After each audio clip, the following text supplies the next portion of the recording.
Hello again, everyone. You can see I'm now wearing a hat. I got it on Rock Island where we were spending the last few days camping out the Feast of Sukkot and the last great day. To say the least, it rained a good part of the time, but we survived it in this untoward climate. Now I'm back. This might take several parts, but I'm going to discuss the resurrection day of Messiah Yeshua. We're going to answer the question when it happened according to the scriptures, and we're going to bring in the Torah passages. I'm going to give you a kind of an outline of where we're going now because it'll probably take more than one part to finish this. First, we're going to start with a simple explanation with the facts of when the resurrection happened. And then we're going to move on to prediction that the majority would corrupt the faith and go wrong, which is in the scripture. And then we will deal with the Greek texts and counter arguments that might be made to when the resurrection day happened. And finally, we'll go over the overall context and shows how the overall context fits the conclusion. If you look below, you will see a outline in the notes below the video.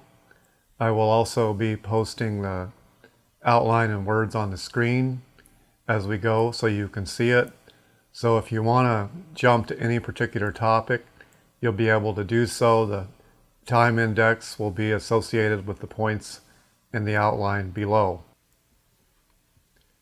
I will be using all of my books in this talk, particularly the Good News of Messiah. There's the Good News of Messiah. We'll be quoting from it right there. The translation of the New Testament. This is the 5th edition, and it currently runs more than 500 pages.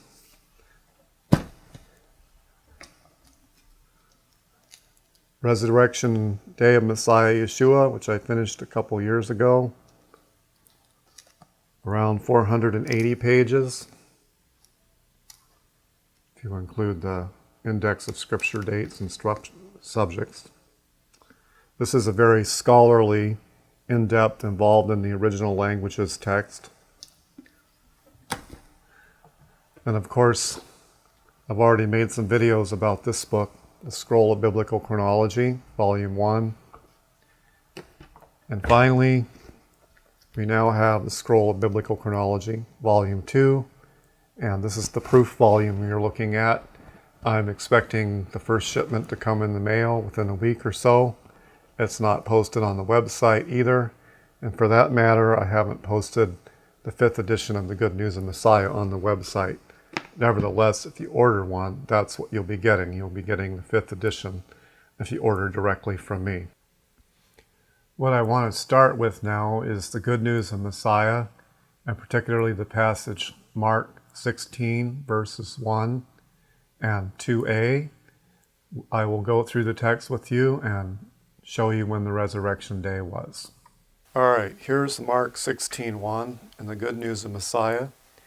And what I'm going to show is I'm going to show that the resurrection day of Messiah Yeshua was on the 7th-day Sabbath before dawn, during the latter end of the night, which we would call Friday night. All right. And when the Sabbath was past, Miriam ha-Magdalene and Miriam, the mother of Yaakov, and Shelomit bought spices. The Sabbath being referred to here is the Annual Sabbath, which fell between Wednesday and Thursday sunset in the year of the crucifixion. After this Sabbath was over, they went out and bought spices. They went after the Sabbath because when the Sabbath was past, because you can't buy or sell on the 7th day. That wasn't allowed according to the law.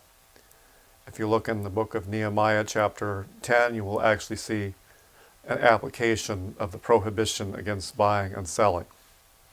So after an annual Sabbath, midweek, Wednesday sunset to Thursday sunset, they bought the spices. So actually, they bought the spices on the 6th day of the week, which was Friday. Okay, so now let's go over to the next verse.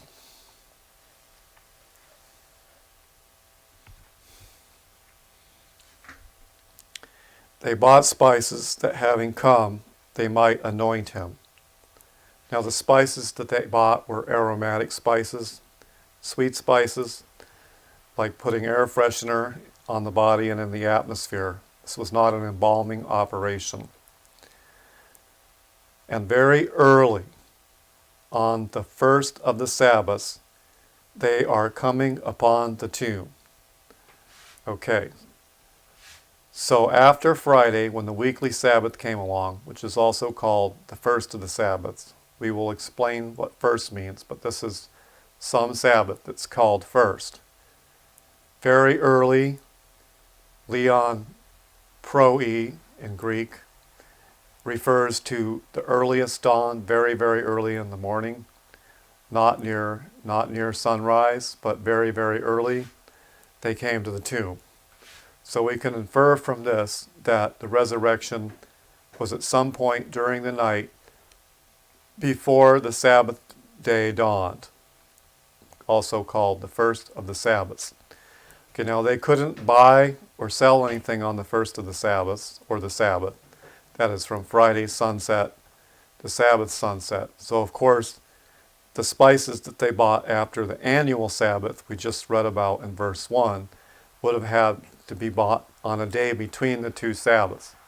So we have in the chronology is we have a Sabbath, and then a day on which ordinary work can be done, and then we have another Sabbath following that. So we have a Sabbath, an ordinary day, a Sabbath. And they bought the spices between the two Sabbaths. So this situation can only occur when you have an annual Sabbath followed at some point by a weekly Sabbath. And this is what happened during Passion Week, or during the week of Yeshua's suffering. There was an annual Sabbath in verse 16 recorded here, and there was a weekly Sabbath following that. So we can see that necessarily the resurrection was before the point that they went to the tomb, which was very early on the first of the Sabbaths. Okay, at this point, I want to address the question of why there was a first Sabbath after an annual Sabbath. We're going to explain why it was called the first of the Sabbaths. And to do that, we're going to go over to Leviticus 23:11 through verses 15 and 16, and we're going to explain where the first Sabbath comes from, where the first of the Sabbaths comes from. Okay, for this I'm going to use the King James Version, just tolerably well translated. We'll start in Leviticus 23, verse 11 here. And he shall wave the sheaf before the Lord, Yahweh, to be accepted for you. On the morrow after the Sabbath, the priest shall wave it. Here's the important verse. And ye shall count unto you from the morrow after the Sabbath, from the day that ye brought the sheaf of the wave offering, 7 Sabbaths shall be complete. Even unto the morrow after the 7th Sabbath shall ye number 50 days, and ye shall offer a new meat offering unto Yahweh. Okay, where it says, and ye shall count unto you from the morrow after the Sabbath. This Sabbath in verse 15 is the same Sabbath mentioned over here back in verse 11, right here. On the morrow after the Sabbath, the priest shall wave it. According to the rabbis and the best scholars, and I will discuss this further, this Sabbath here is the annual Sabbath, the 15th of Aviv, the 15th of Nisan. It's the annual Passover Sabbath. It falls every year in the spring. It's after this Sabbath that the 7 Sabbaths are counted, down here in verse 15. 7 Sabbaths shall be complete. Now, in order to count, it says, and ye shall count. Okay, so counting requires an enumeration, according to this commandment, unto you from the morrow after the Sabbath, from the day that ye brought in the sheaf of the wave offering, 7 Sabbaths shall be complete. So this means counting a first Sabbath, a second Sabbath, a third Sabbath, and so on until you get to a 7th Sabbath. And indeed, in verse 16, we see here that there is a 7th Sabbath. So, what this implies is that following the annual Sabbath, as we see in verse 11 here, the Sabbath, annual Sabbath, and also counting after this annual Sabbath, we see that there are 7 Sabbaths that are counted. So this is the origin of the phrase or the idiom, first of the Sabbaths, which we read in Mark 16, and which we will see are in the other 4 Gospels, 4 evangelists. The reason I'm using the King James here is so you can see that even using a translation which isn't perfect, this isn't perfect, there's problems here. There's problems in the translation, I just haven't discussed them with you yet. But we can see that 7 Sabbaths are actually counted according to the literal Hebrew. What we just went over was the origin of the phrase, first of the Sabbaths. We can see that from the counting commanded in Leviticus 23:15, that there has to be a first Sabbath, or first of the Sabbaths, following the first day of unleavened bread. We also read in Leviticus 23:11 about how the wave offering was waved in the tomorrow of the Sabbath, and this Sabbath was the annual Sabbath. Now we want to go a little bit further into identifying this annual Sabbath. If we look in the book of Yohanan, we will see this Sabbath clearly identified by the evangelist. So let's take a look at that passage in the Good News of Messiah. Okay, now we have the Good News of Messiah open to the book of Yohanan, and in chapter 19, and in verse 31. So here we are. The Yehudim, therefore, because it was the day of preparation, so that the bodies will not have remained on the execution timber on the Sabbath, because that Sabbath was great, had asked Pilate that their legs may be broken, and that they may be taken away. So this is the Sabbath after the crucifixion on the execution timber, which is my phrase for the cross. That Sabbath is called great, because that Sabbath was great. And what Yohanan is saying here is that the great Sabbath was a feast day, or the annual Sabbath that year. All right, in Yohanan 19:31, we have an annual Sabbath, a feast day, which fell midweek that year. I will also remind you that we read in Mark 16:1 that they bought the spices after the Sabbath. The Sabbath after which they bought the spices was the same annual Sabbath that is spoken about in the book of Yohanan, being called the Great Sabbath. Also, the rabbis agree with this opinion. Generally, all of them hold that Leviticus 23:11 and 23:15 refer to the annual Sabbath, the first day of unleavened bread. And the translators of the Septuagint version also agree with this opinion, because in Leviticus 23:11 and 23:15 they substitute the words the first day, standing for the first day of unleavened bread, as their explanation of this annual Sabbath. I would like to do a separate video on Leviticus 23:11 through 16, and particularly concentrating on the implications of verse 16 and why the Karaite interpretation of this verse is incorrect. So at this time, I'm not going to go into this matter. What I want to establish is that 7 Sabbaths were counted after the Passover, after the first day of unleavened bread. Now, we have looked at the Mark 16:1 and 2 passage. I want to look at the other 3 evangelists, Matthew and Yohanan, and also Luke. First, we'll look at Matthew 28:1, and then we'll look at Luke 24, and then we'll look at Yohanan 20. All right, we're now here looking at Matthew 28:1, the good news of Messiah. But the later of the Sabbaths, at the dawning on the first of the Sabbaths, Miriam ha Magdalene and the other Miriam came to look at the grave.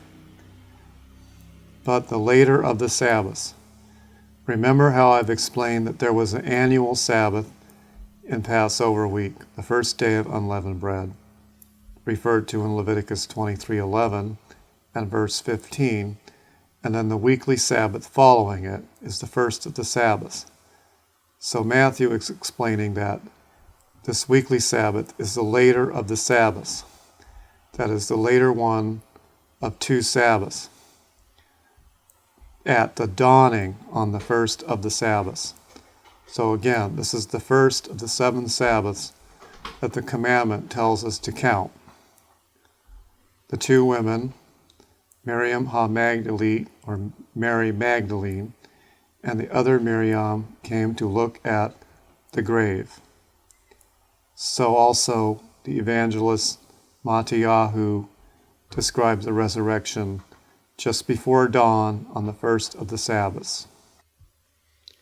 Okay, we're now in the book of Luke, chapter 24. You see here, I have verse 54b. That's from chapter 23, because I've actually rearranged chapter and verse divisions here, as required by the chronology.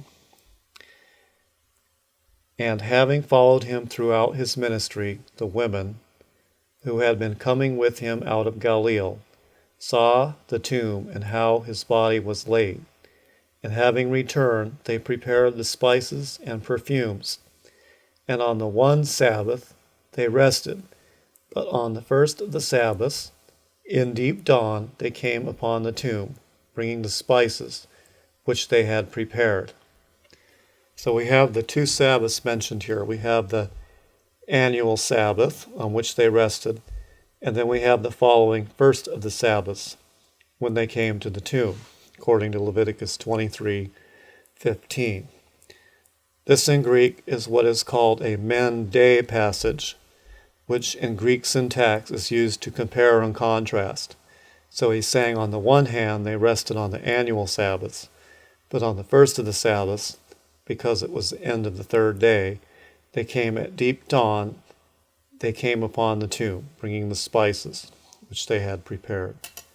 So Luke also is telling us that the resurrection of Messiah was on the first Sabbath after the Passover Sabbath, or after the annual Sabbath. Okay, now we're in the book of Yohanan, which is the same as the John the Evangelist, in chapter 20, verse 1. Now on the first of the Sabbaths,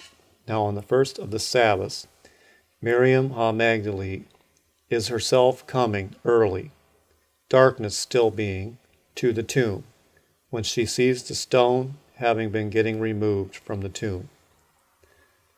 So again, we see that Yohanan has mentioned the first of the Sabbaths as the resurrection day, and the annual Sabbath, which was alluded to in Matthew and mentioned in Mark, is back in the book of Yohanan, was mentioned back in chapter 19 and in verse 31.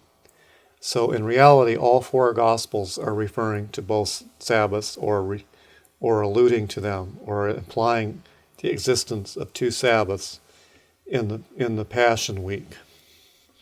Okay, there is one more occurrence which we should quickly cover here. Okay. Therefore, it being later on that day, the first of the Sabbaths, And when the doors had been kept shut, where the disciples were staying, for fear of the Yehudim, Yeshua came and stood in their midst. Okay, so on the same resurrection day after Yeshua had risen from the dead, it was still the first Sabbath after Passover, and they were meeting in the upper room. Yeshua came and stood in their midst. And of course, in the book of Acts, we have a reference to the first of the Sabbaths in chapter 20, verse 7. And on the first of the Sabbaths, when we had been getting gathered together to break bread. The whole chronology of this passage is dependent upon translating the rest of the passage correctly. So I will cover this in another video. And we have our final passage where the first of the Sabbaths is mentioned in 1 Corinthians chapter 16 and verse 2. Down through the first of the Sabbaths, let each one of you be putting aside, saving, whatever he may be prospering. So it's not saying on the first of the Sabbaths that they should put it aside, but down through. So he's talking about this period of the year. This is explained in the footnotes on the previous page here, and I'm not going to go into this at this time. But down through is a very literal translation of kata, of the preposition kata used here.